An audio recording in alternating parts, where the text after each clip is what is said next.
मेरा नाम विहान है। कूद जा बेटे, जा कूद जा। पिताजी के डर से कांपती हुई आवाज, फिर एक जोरदार धमाका और मेरी आंखों के सामने छाने वाला अंधेरा।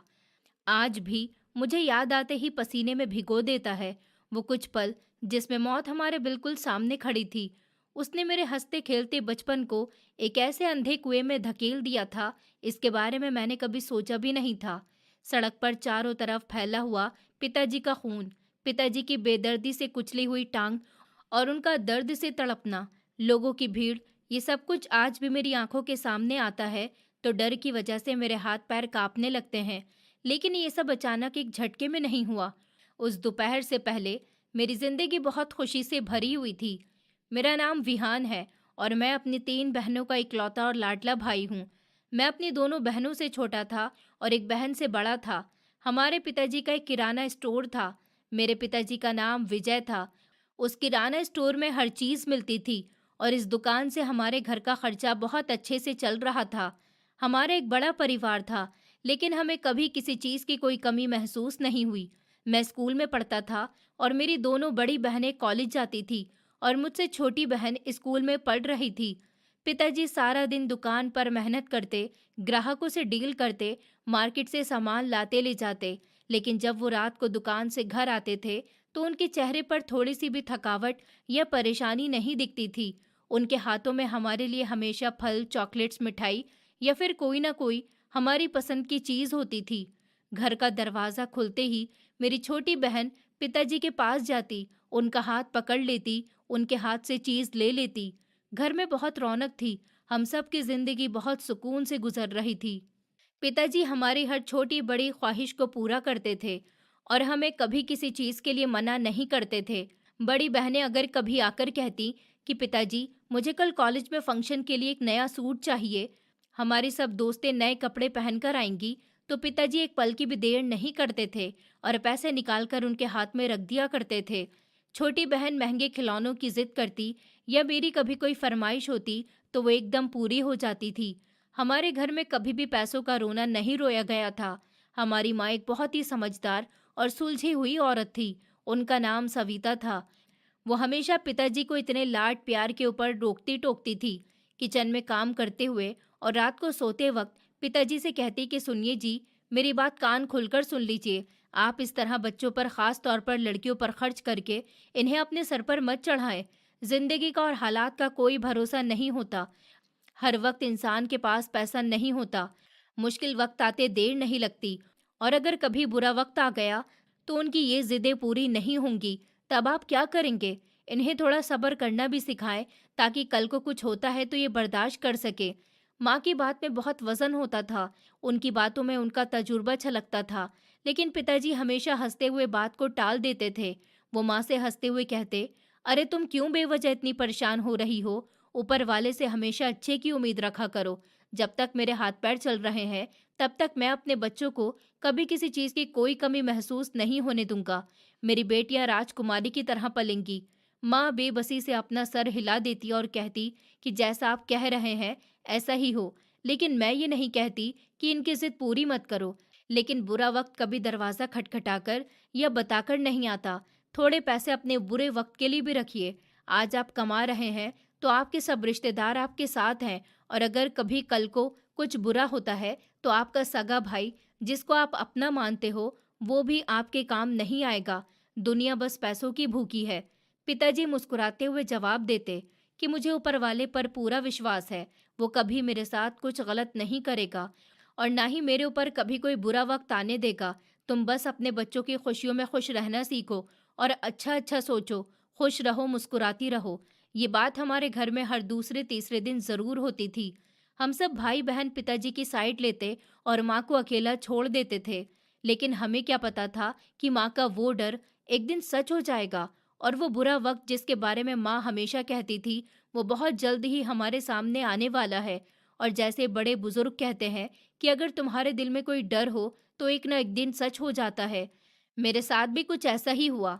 पिताजी का वो किराना स्टोर की दुकान जो हमारे घर से थोड़ी दूर थी, इसलिए पिताजी बाइक पर ही आते जाते थे। दुकान का छोटा मोटा सामान लाने के लिए भी पिताजी बाइक पर ही आते जाते थे।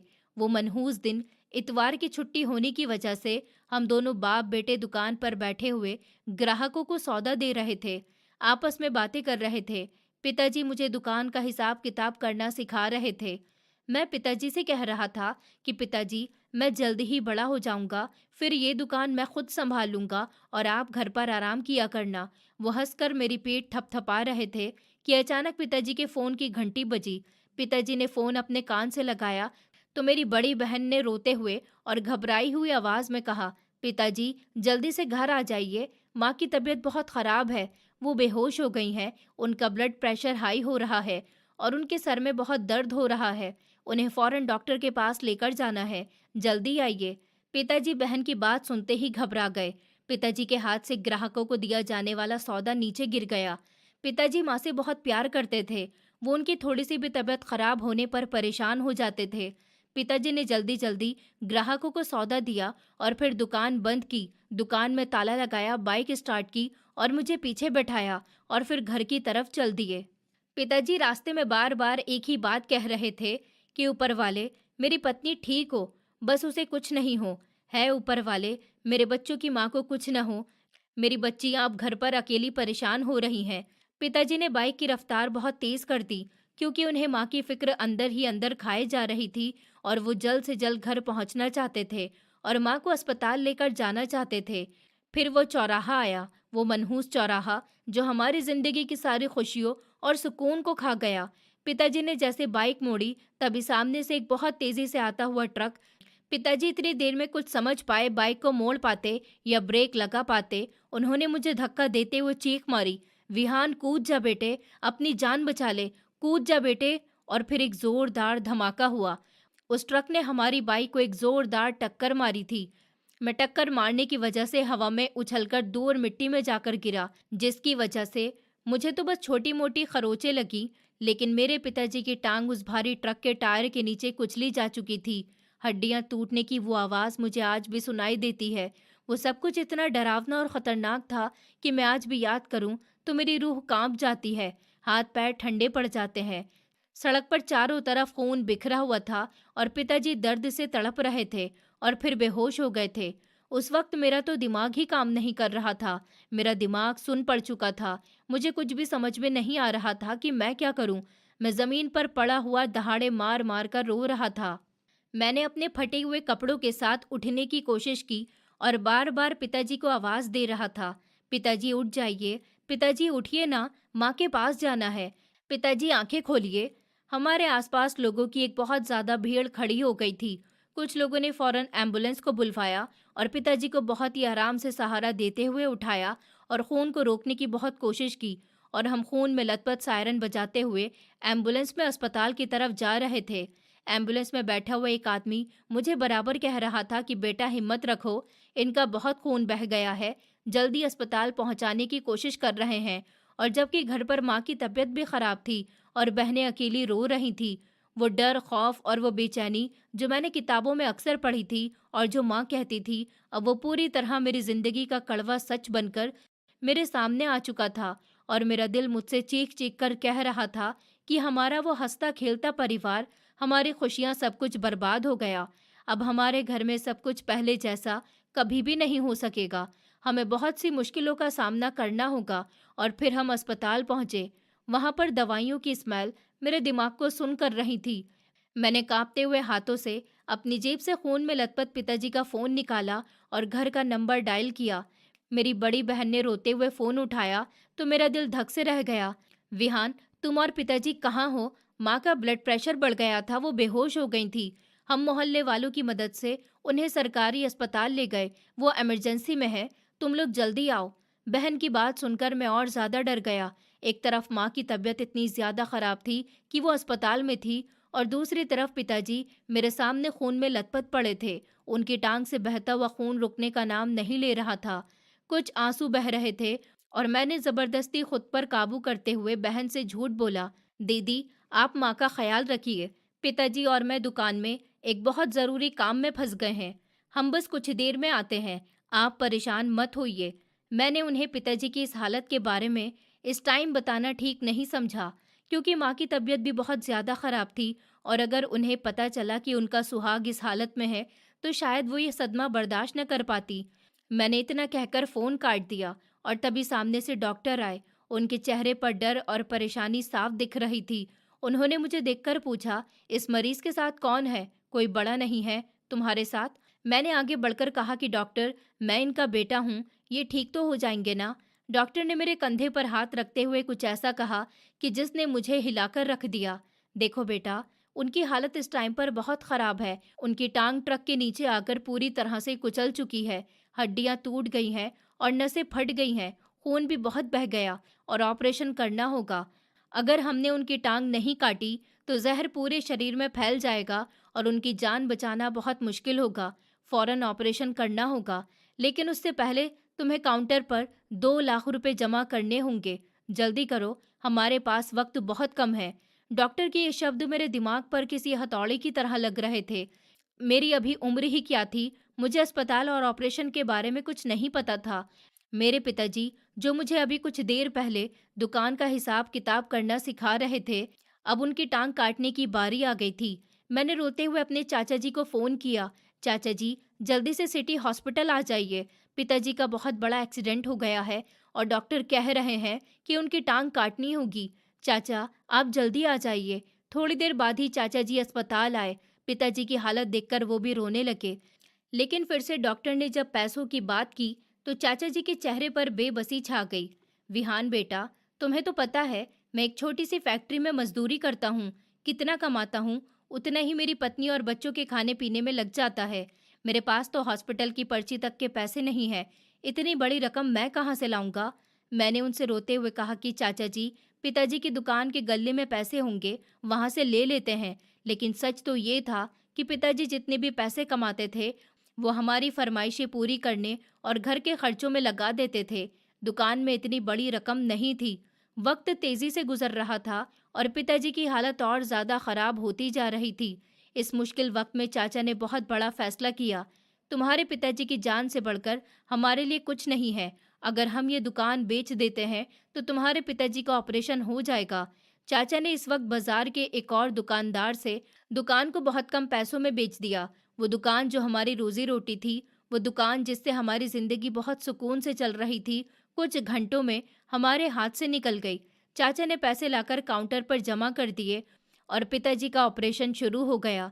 कुछ घंटों के बाद पिताजी को होश आया तो उन्होंने अपनी कटी हुई टांग देखकर इतनी दर्दनाक चीख मारी, वो आज भी मेरे कानों में गूंजती है। लेकिन हमारी परेशानी यहाँ खत्म नहीं हुई थी। किस्मत को तो कुछ और ही मंजूर था। ऑपरेशन के कुछ दिन बाद ही डॉक्टर ने दोबारा बुलाया और कहने लगे, हमें अफसोस है कि टांग जितनी काटी थी उतनी काफी नहीं थी। इन्फेक्शन और तेजी से बढ़ रहा है। अगर हमने घुटनों से ऊपर तक की टांग नहीं काटी तो मरीज की जान को खतरा है। एक और ऑपरेशन करना पड़ेगा। ये सुनकर हम पर तो जैसे आसमान ही टूट पड़ा। पिताजी को फिर से वही दर्द बर्दाश्त करना पड़ा। पिताजी का दूसरा ऑपरेशन हुआ और उन्होंने पूरा 1 महीना अस्पताल में गुजारा। उस 1 महीने ने हमारी पूरी जिंदगी को ही बदल कर रख दिया था। माँ भी अस्पताल से डिस्चार्ज होकर घर आ चुकी थी और जब उन्हें पिताजी के बारे में पता चला तो वो जिंदा लाश बन गई थी। दुकान के बिकने से जो पैसे मिले थे पिताजी के इलाज में और अस्पताल की महंगी रिपोर्ट्स और दवाइयों में पानी की तरह बह गए थे। जब हम पिताजी को अस्पताल से घर लेकर आए तब हमारे पास 1 रुपया भी नहीं बचा था। घर के हालात इस कदर खराब हो चुके थे कि एक वक्त के खाने के भी पैसे नहीं थे। बड़ी बहनों ने कॉलेज जाना छोड़ दिया। छोटी बहनों का स्कूल से नाम कट गया। मगर सबसे बड़ी परेशानी की बात ये थी कि डॉक्टरों ने पिताजी को डिस्चार्ज करते वक्त दवाइयों की एक लंबी चौड़ी लिस्ट दी थी और बहुत सख्ती से कहा था कि इन्हें दवाई लगातार खिलानी होगी। अगर एक दिन के लिए भी इन्हें दवाई नहीं खिलाई गई तो उनकी हालत खराब हो सकती है और फिर से इन्हें हॉस्पिटल में एडमिट करना होगा। हमने उनकी वो बात सुन ली और चुपचाप अपने घर आ गए। मगर हमारे पास दवाइयों के लिए पैसे नहीं थे।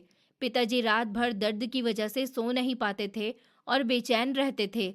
विहान बेटा, टांग में बहुत दर्द है। मुझे ऐसा लग रहा है जैसे कोई मेरी टांग पर हथौड़ा मार रहा है। बेटा, मुझे दवाई तो ला दे। पिताजी की इस हिचकियां मुझसे बर्दाश्त नहीं होती। मैं जो पिताजी का लाडला बेटा था, आज मैं उनकी हालत देखकर अंदर ही अंदर मर रहा था। घर का चूल्हा भी ठंडा पड़ चुका था। मुझे याद है वो दोपहर जब मेरी छोटी बहन भूख से रो रही थी तो माँ ने उसे तसल्ली देने के लिए एक पानी का ग्लास पिलाकर सुला दिया था। बड़ी बहन ने अपनी कॉलेज की किताबें चुपचाप अलमारी में उठाकर रख दी थी ताकि पिताजी की उन पर नजर न पड़े और वो खुद को और बेबस ना समझे। हमारे घर की हालत मुझसे सही नहीं जा रही थी। मैंने रोते हुए अपने कमरे में जाकर अपनी स्कूल की किताबों को एक बॉक्स में रखा और आखिरी बार उन्हें छूकर जैसे अपने बचपन का गला घोट दिया हो। ये वक्त रोने का नहीं, पिताजी का सहारा बनने का था। उसी दिन से मैं किसी काम की तलाश में घर से निकल गया और पूरी मार्केट में इधर उधर घूमने के बाद और फिर एक कपड़े की दुकान पर मुझे नौकरी मिल गई। उस दुकान का मालिक एक बहुत ही लालची कंजूस आदमी था। उसने मुझे देखते ही कहा था कि देखो लड़के, मुझे कामचोर और बहानेबाजों से सख्त नफरत है। सुबह 9 बजे काम पर आना होगा और रात को 8 बजे छुट्टी होगी। कपड़ों के थान उठाने हैं और दुकान की सफाई करनी है और ग्राहकों को कपड़े दिखाने हैं। काम करने में थोड़ी सी भी सुस्ती की तो दुकान से बाहर फेंक दूंगा। मैंने हाँ में सर हिला दिया, क्योंकि मुझे हर हाल में पिताजी के लिए पैसे जमा करने थे। मैंने पूरा महीना उस दुकान पर बहुत मेहनत से काम किया। भारी भारी कपड़ों के थान उठाकर मेरे कंधे सूज गए थे, हाथों में छाले पड़ गए थे। दुकानदार मुझे बात बात पर गाली देता, ए जाहिल लड़के, ये थान उठाकर ठीक से रख, अंधा है क्या? ग्राहकों को देख रहा है, चल उनके लिए पानी लेकर आ। दुकानदार को मैं जब भी जवाब देने का सोचता तो मेरी आंखों के सामने मेरे पिताजी का चेहरा आ जाता था और याद आता कि पिताजी घर पर दर्द से तड़प रहे हैं, मुझे उनके लिए दवाई लेकर जानी है। मैं फिर खामोशी से सर झुकाकर अपना काम करने लग जाता। कुछ दिन यूं ही गुजर गए। महीना खत्म होने वाला था और घर में पिताजी की दवाइयां बहुत थोड़ी, बल्कि गिनती की कुछ गोलियां ही रह गई थी। और मैं अच्छे से जानता था कि अगर पिताजी को एक दिन भी दवाई नहीं दी गई तो पिताजी का वो गहरा जख्म और बढ़ जाएगा और उनकी वो दर्द भरी चीखें मुझसे नहीं सुनी जाती। इसी मजबूरी की खातिर जब महीने की आखिरी शाम वो दुकानदार दुकान पर बैठा पैसे गिन रहा था, मैं डरते डरते उसके पास गया और धीरे से बोला, मालिक, आज मेरा महीना पूरा हो गया है। अगर आप मुझे मेरी मेहनत के पैसे दे दें तो आपकी बहुत मेहरबानी होगी। मेरे पिताजी की टांग कटी हुई है और उनकी दवाइयाँ बिल्कुल ख़त्म हो गई हैं और मुझे जाते टाइम मेडिकल शॉप से कुछ दवाइयाँ लेनी होंगी। आप मुझे प्लीज़ पैसे दे दीजिए। उस दुकानदार ने पैसे गिनना बंद किया और हैरत से मेरी तरफ देखा और एकदम अपनी जगह से उठ खड़ा हुआ और उसने पैसे टेबल पर पटकते हुए जोर से कहा, कैसे पैसे? किस बात के पैसे? तुम जैसे गरीब लड़कों को मैंने यहाँ पर तरस खाकर रखा था। गरीब है, 2 वक्त की रोटी खा लेगा। तुमने पूरे महीने दुकान में क्या ही किया? 2 सूट बेचे नहीं कि आ गए भिखारियों की तरह पैसे मांगने। कल जो तुमने चाय का कप तोड़ा था, उससे पहले जो तुमने सूट खराब किया था, उसके पैसे कौन देगा? तुम्हारा बाप। उसकी ये बात सुनकर मेरी आंखों में आंसू आ गए। मैंने रोते हुए कहा, मैंने दिनों रात आपकी दुकान पर दिल लगाकर मेहनत की है, मुझ पर ये जुल्म मत कीजिए। मेरे पिताजी बिस्तर पर पड़े हैं। मुझे सिर्फ मेरी मेहनत के पैसे दे दीजिए, मैं आपके आगे हाथ जोड़ता हूँ। लेकिन उस जालिम इंसान के दिल में जरा भी रहम नहीं आया। उस दुकान ने मेरा गिरेबान पकड़कर और मुझे जोर से धक्का देते हुए दुकान से बाहर निकाल दिया। चल निकल मेरी दुकान से। आज के बाद अपनी ये मनहूस शक्ल मुझे मत दिखाना। तेरे जैसे भिखारियों के लिए मेरी दुकान में कोई जगह नहीं है। आ जाते हैं हर दूसरे दिन हाथ फैलाकर। चल निकल यहाँ से। उसने मुझे इतनी जोर से धक्का दिया कि मैं सड़क पर जाकर गिरा। मेरे घुटनों और हाथों से खून निकलने लगा। उस दुकान के और दूसरे नौकर जो वहां पर काम करते थे, वो मुझे हमदर्दी से देखने लगे, लेकिन किसी में भी इतनी हिम्मत नहीं थी जो दुकानदार के सामने बोल सके। मैं वहीं पर पड़ा हुआ अपने आंसुओं को जमीन पर गिरता हुआ देख रहा था। मुझे अपने शरीर पर लगी हुई चोटों से ज्यादा इस बात का दर्द था कि जब आज मैं घर वापस जाऊंगा और पिताजी मुझे देखेंगे और उन्होंने मुझसे अपनी दवाइयों के बारे में पूछा, तो मैं उन्हें क्या जवाब दूंगा? मेरी मेहनत बर्बाद हो चुकी थी। मेरा दिल उस दुकानदार के जुल्म पर खून के आंसू रो रहा था। उस जालिम आदमी के मुझे दुकान से धक्के देकर बाहर निकालने के बाद मेरे शरीर में तो दर्द ही हो रहा था, लेकिन उससे ज्यादा मेरी रूह छलनी थी। और दुख की बात ये थी कि उसने मुझे दुकान से बाहर निकालते वक्त मेरा कोट इतनी जोर से पकड़कर खींचा कि वो ऊपर की जेब के पास से फट गया था। मैं सड़क से उठा और अपने पुराने कोट को फटी हुई जगह से पकड़कर धीरे धीरे घर की तरफ चल दिया। पूरे रास्ते जो दुकानदार ने मुझसे कहा था, उसकी वो बातें मेरे कानों में गूंजती रहीं। तुझ जैसे भिखारी के लिए यहाँ कोई जगह नहीं, निकल यहाँ से। इन तानों ने मुझे अंदर तक झंझोड़ कर रख दिया था। मैं चलता हुआ घर तो जा रहा था, लेकिन मेरा दिल यही बात सोच सोच कर कांप रहा था, खाली हाथ घर कैसे जाऊंगा? पिताजी जब मुझसे दवाई मांगेंगे तो उन्हें मैं क्या जवाब दूंगा। मैं यही सोचता हुआ चल रहा था कि मेरी नज़र तभी एक दवाइयों की दुकान पर पड़ी। वहां पर रखी हुई दवाइयां, उन्हें देखकर मेरे कदम वहीं रुक गए। मैं वहां पर खड़ा बेबसी से अपनी खाली जेबों को देखने लगा। मेरा दिल कर रहा था कि मैं दुकान के अंदर जाऊं और दुकान पर बैठे हुए आदमी से कहूं कि मुझे बस मेरे पिताजी के लिए दवाई दे दो, मैं अपनी पूरी जिंदगी तुम्हारी दुकान पर सफाई करूंगा। लेकिन मुझे पता था कि इस दुनिया में मुझ जैसे गरीब की आंसू की कोई कीमत नहीं थी। मैंने गहरी सांस ली और अपने आंसू साफ किए और वहां से घर की तरफ चल दिया। मैं घर पर पहुंचा तो मेरी हालत बहुत खराब थी। मेरी आंखें रो रो कर लाल हो चुकी थी। मैं दरवाज़ा खोलकर चुपचाप अंदर गया। माँ तो आखिर माँ होती है, उसकी नज़रों से बच्चों का दुख कहाँ छुप सकता है। पिताजी अपने कमरे में लेटे हुए थे। उन्होंने मेरी तरफ देखा और वो घबराकर बोले, विहान, क्या हुआ बेटा? तेरा चेहरा क्यों उतरा हुआ है और तेरा ये कोट कैसे फट गया? मैं पिताजी को वो सब कुछ बताकर परेशान नहीं करना चाहता था। फिर माँ मेरे पास आई। उन्होंने मुझसे कहा कि बेटा, क्या हुआ? तू क्या अपनी माँ को भी नहीं बताएगा? बता मुझे, क्या बात है? तो मैंने उनकी तरफ देखा और कहा, कुछ नहीं माँ। मैं उन्हें कैसे बताता कि मुझे नौकरी से निकाल दिया गया है और पिताजी की दवाई के लिए पैसे नहीं मिले। कहीं ये बात सुनकर फिर से माँ की तबीयत खराब न हो जाती। मैं अपने चेहरे पर जबरदस्ती झूठी मुस्कान लाते हुए और बात को टालते हुए बोला कि कुछ नहीं माँ, बस दुकान पर काम आज बहुत ज्यादा था, इसलिए थोड़ा थक गया हूँ। और ये कोट तो रास्ते में आते हुए मैं एक साइकिल से टकराया तो उसमें अटक कर फट गया। आप टेंशन मत लीजिए, मैं बिल्कुल ठीक हूँ। मगर वो मेरी माँ थी, मुझे बहुत अच्छे से जानती थी। वो जानती थी कि मैं उनसे झूठ बोल रहा हूँ और कुछ ना कुछ तो ऐसा ज़रूर हुआ है जिसकी वजह से मैं बहुत परेशान हूँ।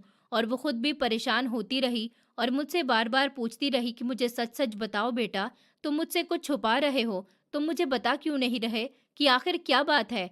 दुकान वाले ने कुछ कहा है क्या? माँ के बार बार पूछने पर मेरी आंखों में दोबारा आंसू आ गए, लेकिन मैंने खुद पर कंट्रोल किया। और फिर पिताजी मुझे आवाज़ देने लगे, विहान बेटा, क्या बात है? तेरी माँ तुझसे कुछ पूछ रही है और तू जवाब क्यों नहीं दे रहा? मैंने अपने आंसू साफ किए और पिताजी के पास जाकर बोला, कुछ भी नहीं पिताजी, आप तो बस यूं ही परेशान हो रहे हैं। बस थोड़ा थक गया हूँ, इसलिए सर दर्द हो रहा है। मैं अपने कमरे में जाकर आराम कर लेता हूँ, फिर आपके पास आता हूँ। आपको दवाई भी तो देनी है। ये बहाना बनाकर मैं जल्दी से अपने कमरे में चला गया। अंदर से दरवाज़ा बंद कर लिया ताकि अब कोई और मुझसे कोई सवाल न कर सके। कमरे में जाकर मैं सीधा अपने बेड पर लेट गया और फूट फूट कर रोने लगा, अपने हालात पर, अपनी बेबसी पर। कुछ देर के बाद जब मेरे आंसू रुके तो मुझे याद आया कि मेरा ये कोट फट गया था। ठंड बहुत ज़्यादा थी और मेरे पास उस कोट को पहनने के अलावा कोई और गर्म कपड़ा भी नहीं था। और अगर ये भी नहीं सिया तो कल बाहर कैसे जाऊंगा? यही सोचकर मैंने कोट उतारा और माँ की सिलाई मशीन से सुई धागे वाला डिब्बा निकालकर कोट सीने बैठ गया। सुई में धागा डालने से पहले जब मैंने कोट को सीधा किया और उसकी जेब में हाथ डाला तो जेब नीचे से फटी हुई थी और मेरा हाथ पूरा अंदर चला गया और मेरी उंगलियां किसी अजीब सी छोटी सी चीज से टकराईं। उसके अंदर कुछ छोटा सा सिक्के जैसा था। जब मैंने ठीक से छूकर देखा तो मुझे पता चला वो जेब तो फटी हुई थी, वो नीचे से अंदर तक फटी हुई थी और वहां पर वो चीज थी। पहले मुझे लगा कि शायद इसके अंदर ऐसे ही कुछ पड़ा होगा, लेकिन फिर जब मैंने अपनी उंगलियों से उसे छूकर देखा तो मुझे कुछ अजीब सी खुदरी हुई सी गोल सी चीज लगी। और फिर जब मैंने थोड़ा और अंदर हाथ डालकर उसको बाहर निकाला तो मेरी आंखें खुली की खुली रह गईं। मेरे पैरों के नीचे जमीन निकल गई। वो छोटा सा चमकता हुआ पत्थर कोई पत्थर नहीं बल्कि एक हीरा था, जो हल्की सी रोशनी में भी इतनी तेज चमक रहा था। मैंने उसे अपनी हथेली पर रखा और परेशान होते हुए कमरे में टहलने लगा। फिर मेरे चेहरे पर एक मुस्कान आई। फिर मैं खुद से बातें करते हुए कहने लगा कि वाह रे किस्मत, किसी ने अपनी जेब में ये रखा होगा और उसकी जेब फट गई थी और उसने इस कोट को पुराना समझकर बेच दिया होगा। लेकिन फिर मैंने सोचा कि नहीं, जैसा मैं सोच रहा हूँ वैसा कुछ नहीं है। ये कोई हीरा नहीं है। कोई अपनी जेब में हीरा क्यों रखेगा, और रखेगा भी तो उस कोट को इतनी आसानी से तो नहीं बेच देगा। हो सकता है ये ऐसे ही कोई पत्थर हो और किसी बच्चे ने खेलते हुए अपनी जेब में रख लिया हो। और फिर मैंने इस बारे में ज्यादा नहीं सोचा। उस वक्त मैं वैसे भी बहुत परेशान था। मुझे पिताजी की दवाइयाँ लानी थी और मेरे पास पैसे नहीं थे। मैंने सोचा कि इसे बाहर फेंक दूं, लेकिन फिर पता नहीं अचानक मेरे दिल में क्या आया। मैं उस पत्थर को लेकर बाहर गया। बाहर जाकर पिताजी की दवाइयों के पुराने डब्बों में डाल दिया, जो उनके बेड के साइड टेबल पर रखे। मुझे नहीं पता था कि ये पत्थर, जिसे मैं तो मामूली समझ रहा था, ये कोई मामूली सा पत्थर नहीं था, बल्कि ये मुझे मेरी परेशानी से आज़ाद करने वाला था। आधी रात हो चुकी थी और मेरी आंखों से नींद कहीं दूर गायब थी। बिस्तर पर करवट बदलते बदलते मेरी कमर में दर्द होने लगा था, लेकिन दिमाग में अभी भी वो बात चल रही थी, मुझे अंदर से परेशान कर रही थी। और दिल में एक ही डर था कि मैं पिताजी की दवाई कैसे और कहाँ से लेकर आऊँगा। अगर कल दोपहर तक पिताजी को दवाई नहीं मिली तो क्या होगा? ये सोच-सोच कर मेरी जान जा रही थी। अगर पिताजी को दवाई नहीं मिली तो उनका दर्द और बढ़ जाएगा, और अभी उनकी टाँग पर वो ज़ख्म कहाँ ठीक हुआ था। वो तो बहुत गहरा ज़ख्म था, जिसकी पट्टियाँ देखकर ही मुझे महसूस होता था कि पिताजी बहुत दर्द में हैं। लेकिन शायद पिताजी के उस ज़ख्म से ज़्यादा गहरा ज़ख्म मेरे दिल पर लगा हुआ था, जो मुझे अंदर ही अंदर खोखला कर रहा था। मैं बार-बार अपने पिताजी के बारे में सोच रहा था। मेरे पिताजी, जो हम बहन-भाइयों की हर ज़िद को, हर ख्वाहिश को पूरा करते थे, आज हमारे वही पिताजी बेबसी की मूरत बने हुए घर पर बिस्तर पर पड़े हुए थे और वो दर्द से तड़प रहे थे। उनके बच्चे, यानी कि हम बहन-भाई, और ख़ास तौर पर मैं, जिस पर वो इतना मान करते थे, मैं आज उनके लिए कुछ भी नहीं कर पा रहा था। ये एहसास मुझे किसी मुजरिम की तरह कटघरे में खड़ा कर रहा था कि मैं कितना बेबस और नाकाम बेटा हूँ कि मैं अपने बाप के लिए दवाई भी नहीं ला सकता। मैं ये सब सोच ही रहा था कि तभी मेरी बड़ी बहन दबे पैर कमरे में आई और मेरे पास आकर मेरे कंधे पर हाथ रखते हुए बोली, क्या बात है विहान, तुम सोए नहीं अभी तक? और तुम इतने परेशान क्यों हो? तुमने ठीक से आज खाना भी नहीं खाया था। बताओ मुझे, क्या बात है? दुकान वाले ने क्या पैसे नहीं दिए?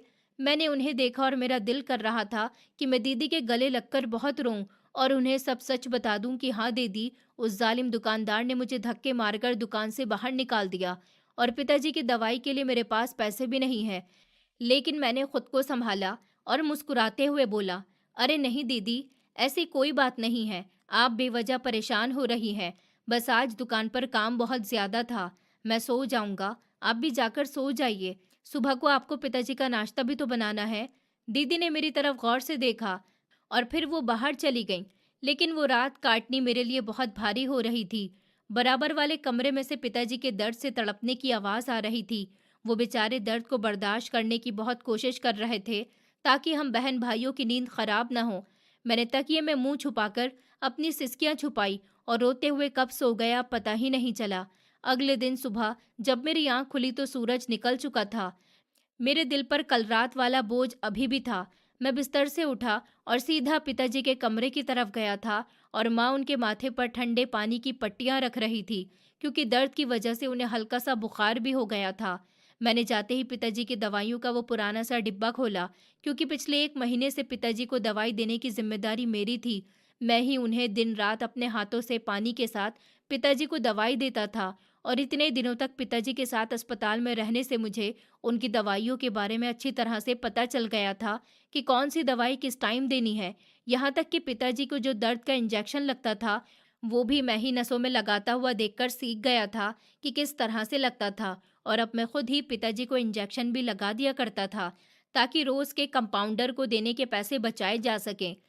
मेरे हाथ कांप रहे थे जब मैंने उस डब्बे के ढक्कन को हटाकर खोला। डब्बे में दवाई खत्म हो चुकी थी। उसमें पड़े हुए खाली पत्तों को देखा। फिर मैंने हर एक पत्ते को उलट पलट कर देखा। किसी में भी कोई गोली नहीं थी। सिर्फ एक पत्ते में एक आखिरी गोली थी, जो मुझे अभी पिताजी को सुबह के वक्त देनी थी। उसके बाद के लिए, यानी दोपहर और रात के लिए, कोई दवाई बाकी नहीं थी। वो डब्बा बिल्कुल खाली था। मैंने वो गोली निकालकर हथेली पर रखी और सोचने लगा कि पिताजी जब शाम को मुझसे दवाई मांगेंगे तो मैं उन्हें क्या कहूँगा? कि क्या मैं उनसे कह दूंगा कि उनका बेटा नाकाम हो गया? क्या मैं पिताजी को बता दूंगा कि हम बिल्कुल कंगाल हो चुके हैं और अब हम सबको पिताजी को दर्द में यूं ही तड़पते हुए देखना होगा? ये सोचकर मेरी आंखों से आंसू की एक बूंद टपककर दवाई के डिब्बे पर गिरी, लेकिन डब्बे के साइड में नजर पड़ते ही मेरी आंखें पूरी तरह खुली रह गईं।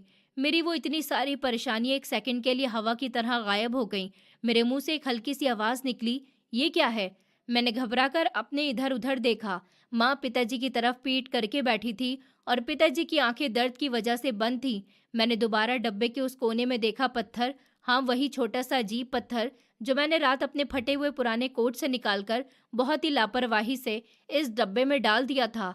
वो उस वक्त उस डब्बे में बल्ब की रोशनी की तरह चमक रहा था, जैसे कोई बहुत ही कीमती हीरा हो, और उसमें से खुद ही रोशनी आ रही हो। उस पत्थर की वो चमक और रोशनी मेरी आंखों में चुभ रही थी। रात में मैंने जब उसे अपने कोट की जेब से निकाला था, तब भी वो कमरे की उस हल्की सी रोशनी में मुझे एक बहुत ही आम सा पत्थर लगा था। लेकिन अब सुबह की रोशनी में पड़ा हुआ ऐसे चमक रहा था जैसे वो मुझे चीख चीख कर बुला रहा हो, अपनी अहमियत का एहसास दिला रहा हो। मेरी सांसें रुकने लगी, धड़कन बहुत तेज हो गई। मैंने अपने कांपते हुए और पसीने से भीगे हुए हाथों को आगे बढ़ाया और डरते डरते उस चमकते हुए पत्थर को उठाया। उसको छूते ही मुझे एक अजीब सी ठंडक का एहसास हुआ। मैंने उसे डब्बे से बाहर निकालकर अपनी हथेली पर रखा। ये पत्थर अब मेरे हाथ में रखा था और इसमें से लगातार रोशनी निकल रही थी, जैसे कोई फिल्म चल रही हो। क्योंकि मैंने देखा था कि फिल्मों में ऐसा ही होता है, लेकिन ये कोई कहानी नहीं थी, ना ही कोई फिल्म थी। ये मेरी जिंदगी का सच था और मैं अपने फटे पुराने कपड़ों में वो बेबस और लाचार लड़का था जिसके बाप की कटी हुई टांग की दवाई के लिए पैसे नहीं थे। फिर ये कीमती चमकता हुआ पत्थर उस पुराने कोट में कहाँ से आ गया और ये कोट उस बाजार में कैसे पहुंच गया? मैं उस हीरे को देख रहा था और मुझे कुछ भी समझ नहीं आ रहा था कि मैं खुशी से चीखूं या डर कर फेंक दूं या पिताजी और माँ को दिखाऊं। एक पल के लिए तो मैं भूल ही गया था कि मुझे पिताजी को दवाई भी देनी है। मेरा पूरा ध्यान इस चमकदार पत्थर में था जो मुझे मेरी बंद किस्मत के दरवाजे की चाबी लगा, जो ऊपर वाले ने मेरे उस फटे पुराने कोट के सहारे से मुझ तक पहुंचाया था। मैंने उस चमकते हुए पत्थर को एकदम अपने कोट की जेब में रखा, क्योंकि पिताजी अब दर्द से और ज्यादा तड़प रहे थे और मैं नहीं चाहता था कि उस वक्त कोई भी उस पत्थर को देखे। मैंने गिलास में पानी भरा और डब्बे में से वो आखिरी गोली निकालकर पिताजी के पास गया और बोला कि पिताजी, ये लीजिए आपकी दवाई, खा लीजिए, इससे आपका दर्द कम हो जाएगा। मैंने पिताजी को सहारा देते हुए उठाया। पिताजी ने मेरे हाथ से वो गोली ली और पानी के साथ निगलते हुए खा ली और बहुत ही हल्के से मुझसे पूछा कि विहान बेटा, तू सुबह से मेरे पास बैठा है, दुकान पर नहीं जा रहा और तेरा चेहरा क्यों उतरा हुआ है? मुझे सच बता, क्या दुकान वाले ने तुझे तेरी मेहनत के पैसे नहीं दिए? अगर ऐसा है तो तू परेशान मत हो और इस तरह अपना दिल छोटा मत कर। मुझे तेरी ये परेशानी बर्दाश्त नहीं होती। मैंने जबरदस्ती मुस्कुराते हुए झूठ बोला कि अरे नहीं पिताजी, ऐसी तो कोई बात नहीं है। दुकान वाले ने तो मुझे कई दिन की छुट्टी दी है ताकि मैं आपकी देखभाल कर सकूं और उसने कहा है कि वो जल्दी पैसे दे देगा। आप बस आराम कीजिए, मैं अभी बाजार से आपकी दवाइयाँ लेकर आता हूँ। पिताजी ने एक गहरी सांस ली और मुझसे कहा कि बेटा, जिंदगी में कितना भी बुरा वक्त आ जाए, हालात कितने ही खराब क्यों ना हो जाए, तुम घबराना नहीं और हमेशा ईमानदार रहना और सच बोलना। एक ईमानदार इंसान के साथ कभी कुछ गलत नहीं होता। मुझे तेरे ऊपर पूरा भरोसा है। मैंने हाँ में सर हिलाया और मैं वहां से उठ खड़ा हुआ और कमरे से बाहर आ गया और सीधा आकर इस शहर की सबसे बड़े सुनार की दुकान पर जाने लगा। और दिल में एक उम्मीद और एक डर भी था। एक तरफ पिताजी का इलाज करवाना था और दूसरी तरफ से डर कि कहीं एक मामूली पत्थर ही न निकले। बार बार खुद से सवाल कर रहा था कि उस पुराने कोट में कोई हीरा कैसे हो सकता है। अगर सुनार ने मुझे पागल समझकर और धक्के मारकर निकाल दिया तो मैं क्या करूंगा? लेकिन फिर पिताजी का दर्द से तड़पना याद आ जाता। जो भी हो, एक बार कोशिश करने में क्या ही जाता है। मैं खुद को तसल्लियां दे रहा था। अगर ये पत्थर ही निकला तो कम से कम मुझे इस बात की तसल्ली तो रहेगी कि मैंने कोशिश की। यही सब सोचता हुआ मैं दुकान के अंदर गया और सीधा काउंटर के पास जाकर सुनार से बोला कि सुनिए, मुझे आपको कुछ दिखाना है और ये बहुत ही कीमती चीज़ है। मुझे ये पत्थर बेचना है। आप मुझे बता सकते हैं कि ये क्या चीज़ है? इसकी मुझे क्या कीमत मिल सकती है? उस सुनार ने मुझे ऊपर से लेकर नीचे तक देखा और बोला कि तुम्हारे पास ऐसा क्या कीमती हो सकता है? जो भी है जल्दी दिखाओ, मेरे पास फालतू वक्त नहीं है। मैंने जेब से वो पत्थर निकालकर काउंटर पर रख दिया। उस सुनार ने चश्मा लगाया और हीरे को उठाकर बहुत ध्यान से देखने लगा और फिर थोड़ी देर देखने के बाद बोला कि लड़के, ये कोई आम पत्थर नहीं है, ये एक बहुत ही कीमती और नायाब हीरा है। लेकिन तुम जैसे गरीब लड़के के पास ये कैसे आया? मुझे सच सच बताओ, कहीं तुमने इसे चोरी तो नहीं किया? और अगर ऐसा है तो मैं इसे नहीं खरीदूंगा, बल्कि पुलिस के हवाले कर दूंगा। मैंने उसकी आंखों में आंखें डालकर जवाब दिया कि मैं अपनी माँ की कसम खाकर कहता हूँ कि मैंने चोरी नहीं की। मैं गरीब जरूर हूँ लेकिन चोर नहीं हूँ। ये मुझे मेरे कोट से मिला है, जो मुझे मेरी माँ ने बाजार से पुराने कपड़ों में से लाकर दिया था। ये मुझे उसी में से मिला है। मेरे पिताजी का एक्सीडेंट हो गया, उनकी एक टांग कट चुकी है और उनके शरीर में जहर फैल रहा है। मेरे पास उनकी दवाई और इलाज के लिए एक रुपया भी नहीं है। हमारे घर में खाने के लिए एक दाना भी नहीं है। अगर आपको विश्वास नहीं है तो आप इस हीरे को अपने पास रख लीजिए और मेरे साथ मेरे घर चलकर देख लीजिए कि हमारे क्या हालात हैं। मैं सच कह रहा हूँ, मुझे सिर्फ अपने पिताजी की जान बचानी है। सुनार ने कुछ देर सोचा और बोला, देखो बेटा, ये पुराने कपड़े का माल तो बाहर दूसरे शहरों से आता है। इसका मतलब है कि ये कोट जिसका भी होगा वो बाहर जाता है और उसने ही इस हीरे को कोट में छुपाया होगा, और पता नहीं कब की ये बात होगी। अब इतने दिनों के बाद इस हीरे के असली मालिक को ढूंढना बहुत ही मुश्किल काम है। मैं इसे खरीदने के लिए तैयार हूँ और मैं तुम्हें इसके इतने पैसे दूंगा कि तुम अपने पिताजी का इलाज ठीक से करवा सकते हो। बोलो, क्या तुम्हें मंजूर है? मैंने फौरन हाँ में सर हिलाया और कहा कि हाँ, मुझे मंजूर है। मुझे बस इतने पैसे दे दीजिए कि अपने पिताजी का इलाज ठीक से करवा सकूं।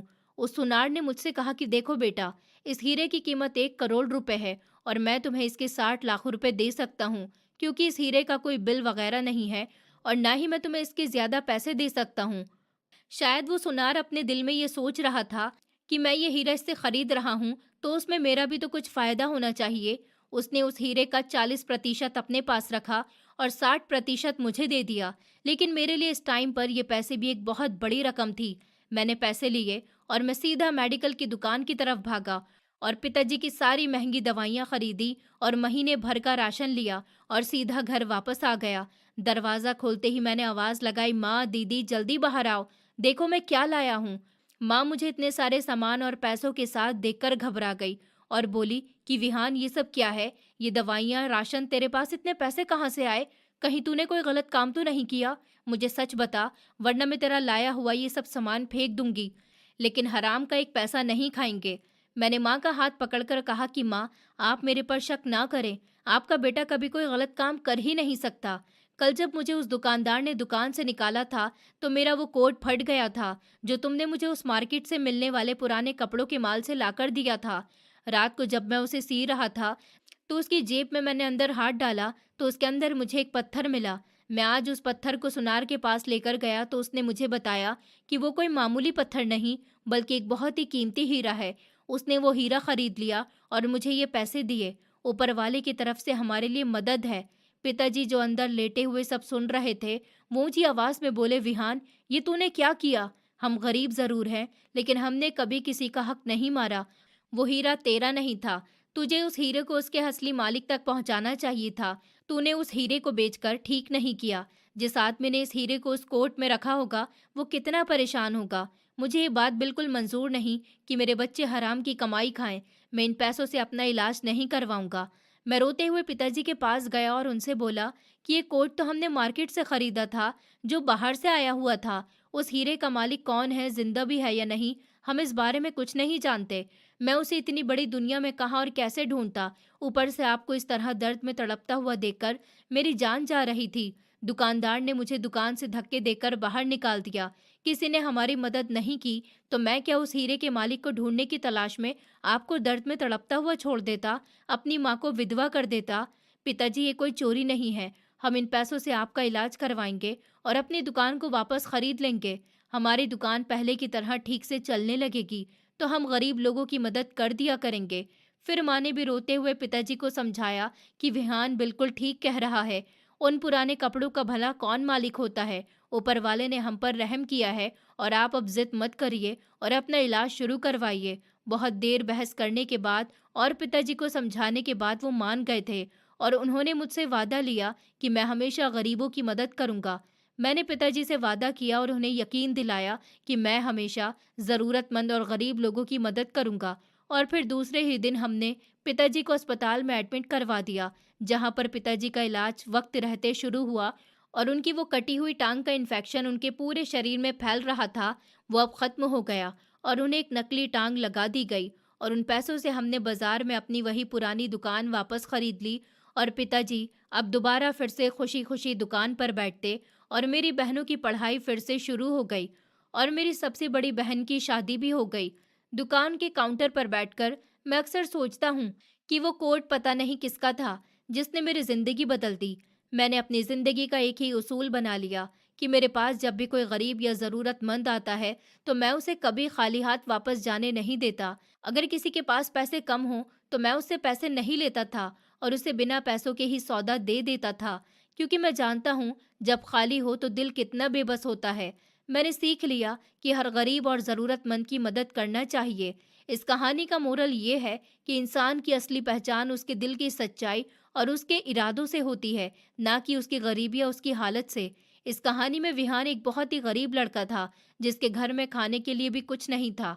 उसके पिताजी घायल थे और उनकी टांग कट चुकी थी। परिवार बहुत बड़ी मुश्किल में था। ऐसे समय में भी विहान ने कभी गलत रास्ता अपनाने के बारे में नहीं सोचा। वो परेशान जरूर था, लेकिन उसके दिल में ईमानदारी और सच्चाई थी। उसने अपने पिताजी से भी यही सीखा था कि जिंदगी में चाहे कितनी भी कठिनाइयां क्यों ना आ जाएं, इंसान को सच और ईमानदारी का साथ नहीं छोड़ना चाहिए। यही वजह थी कि जब उसे वो हीरा मिला तो उससे पहले तो डर और संदेह महसूस किया, लेकिन उसने किसी से झूठ बोलकर या चोरी करके पैसे कमाने की कोशिश नहीं की।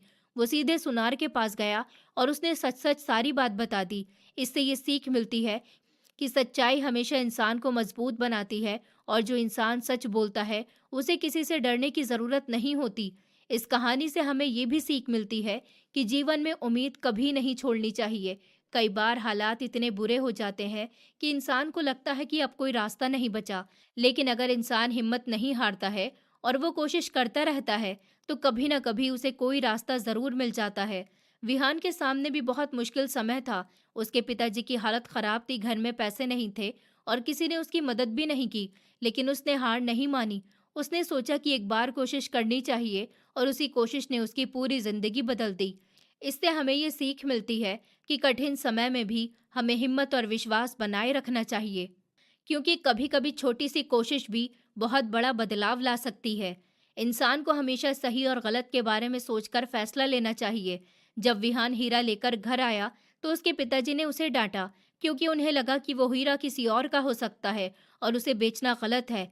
इससे ये पता चलता है कि उनके पिताजी एक बहुत ईमानदार इंसान थे और उन्होंने अपने बच्चों को वही संस्कार दिए थे। भले ही वो बहुत गरीब थे, लेकिन उन्होंने कभी किसी का हक मारने की बात नहीं सोची। इससे हमें ये सीख मिलती है कि सच्चे और अच्छे संस्कार पैसे से भी ज्यादा कीमती होते हैं, क्योंकि वही इंसान को सही रास्ते पर चलना सिखाते हैं। विहान को वो हीरा किसी चोरी या धोखे से नहीं मिला था, बल्कि वो पुराने कपड़ों में छुपा हुआ था, जो उसकी माँ बाजार से लाई थी। ये एक तरह से ऊपर वाले की तरफ से आई हुई मदद थी, जिसने गरीब परिवार की जिंदगी बदल दी। इससे ये सीख मिलती है कि अगर इंसान का दिल साफ हो और वो मेहनत और ईमानदारी से जीवन जीता है, तो ऊपर वाला किसी न किसी रूप में उसकी मदद जरूर करता है। जब इंसान खुद गरीबी और कठिनाइयों का सामना करता है, तो वो दूसरों के दर्द को बेहतर तरीके से समझ पाता है। विहान ने अपने जीवन में बहुत संघर्ष देखा था, इसीलिए जब उसकी जिंदगी बेहतर हुई, तो उसने ये फैसला किया कि वो भी कभी किसी गरीब या जरूरतमंद को खाली हाथ वापस नहीं भेजेगा। वो जानता था कि जब जेब खाली होती है, तो दिल कितना मजबूर और बेबस हो जाता है। इसलिए उसने दूसरों की मदद करना अपना नियम बना लिया। जब हमारी जिंदगी में अच्छा समय आए, तो हमें उन लोगों को नहीं भूलना चाहिए जो मुश्किलों में हैं, बल्कि हमें उनकी मदद करनी चाहिए। अगर इंसान मुश्किल समय में भी अपने अच्छे संस्कार और सच्चाई को नहीं छोड़ता, तो वो एक दिन उसकी मेहनत और उसका धैर्य जरूर रंग लाता है। साथ ही ये भी जरूरी है कि जब हमें सफलता या धन मिले, तो हमें घमंड नहीं करना चाहिए, बल्कि दूसरों की मदद करनी चाहिए, क्योंकि सच्ची खुशी दूसरों के जीवन में खुशियां लाने से ही मिलती है। यही इस कहानी का असली संदेश और सबसे बड़ा मोरल है कि इंसान को हमेशा ईमानदार रहना चाहिए, मेहनत करते रहना चाहिए और ज़रूरतमंद लोगों की मदद करने से कभी पीछे नहीं हटना चाहिए। दोस्तों, उम्मीद करती हूँ आपको हमारी कहानी पसंद आई होगी। कहानी पसंद आई है तो वीडियो को लाइक करें, चैनल पर नए हैं तो चैनल को सब्सक्राइब करें और हाँ, नोटिफिकेशन बेल को ज़रूर दबाएं, ताकि अगली अपडेट सबसे पहले आपको मिले।